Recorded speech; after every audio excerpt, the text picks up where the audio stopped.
안녕하세요. 로고스의 나정은 변호사입니다. 공무원이 정년퇴임을 한 이후에 뭔가 재직 중에 했던 잘못이 밝혀졌다. 그 잘못이 상당히 큰 잘못이었다.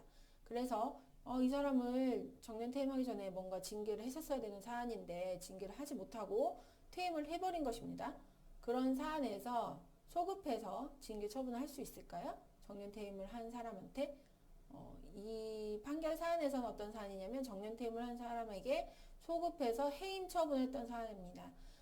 지금 정년퇴임이라는 것은 사실 이제 어떤 이런 뭔가 명예로운 그런 퇴임이잖아요. 근데 이제 이분이 잘못을 상당히 많이 했기 때문에 이렇게 정년퇴임을 할 수 없고 이거는 해임을 해야 된다라고 해서 예, 구체적으로는 이제 교수가 학생들을 성희롱을 막 하고 이제 그런 여러 가지 잘못했던 사안이었습니다. 그래서 이제 이게 문제가 되니까 정년퇴임을 했다고 하더라도 이걸 그냥 둬서는 안 된다라는 뭐 여론도 생기고 뭐 문제가 많이 됐겠죠. 그래서 소급해서 해임을 했습니다. 이것이 적법하느냐 아니냐라는 문제가 된 사건입니다. 네, 어떨까요? 예, 되겠습니까? 안 되겠습니까? 네, 정답은 네, 반반인데 안 되는 것입니다. 네. 이 징계 처분이라는 것은 이 징계권을 행사하는 쪽과 징계 대상자가 되는 쪽 사이에 어떤 신분 관계가 있다는 것을 전제로 해서 내부적으로 구속력 있는 신분상의 불이익한 처분을 하는 것을 징계 처분이라고 하는 겁니다. 그런데 이미 그런 구속력이 미치는 신분 관계가 소멸했다. 그렇다면 처분에 따른 구속력을 발생할 수가 없게 되는 것이죠. 네, 한마디로 이런 겁니다. 학생이 학교에서 막 잘못을 엄청 많이 했습니다. 뭐 학교 폭력도 막 하고 어쩌고 저쩌고 만약 잘못을 했는데 학교에서 퇴학을 시키려고 했습니다. 그런데 퇴학이 되기 전에 먼저 자퇴를 했습니다. 그렇다면 자퇴한 사람에게 퇴학 처분을 할 수 있을까요? 못합니다. 네, 못해요.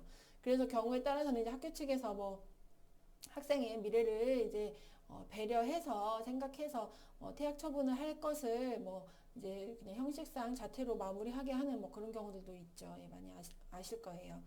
예, 그래서 이렇게 이제 신분 관계가 이미 소멸한 경우에는 그 처분에 따른 구속력이 생기지 않기 때문에 생길 수가 없기 때문에 소급해서 뭔가 징계 처분을 한다는 것은 네, 법적으로 허용될 수 없다라는 것이 네, 이 사건 판결에서 내린 결론이었습니다.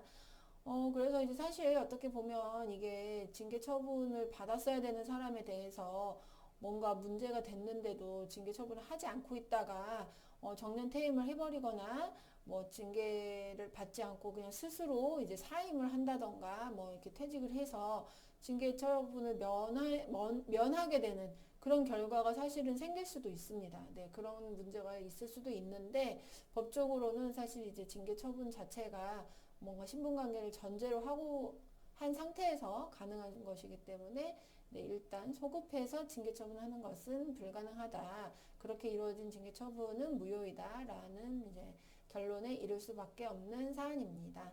네, 아무튼 네, 이런 사안 네, 기억해 두시면 될 것 같고요. 역으로 이제 이런 사안이 문제가 됐을 때 네, 어떻게 대처해야 하는지도 생각해 보시면 될 것 같습니다. 네, 오늘은 여기까지 소개해 드렸습니다. 감사합니다.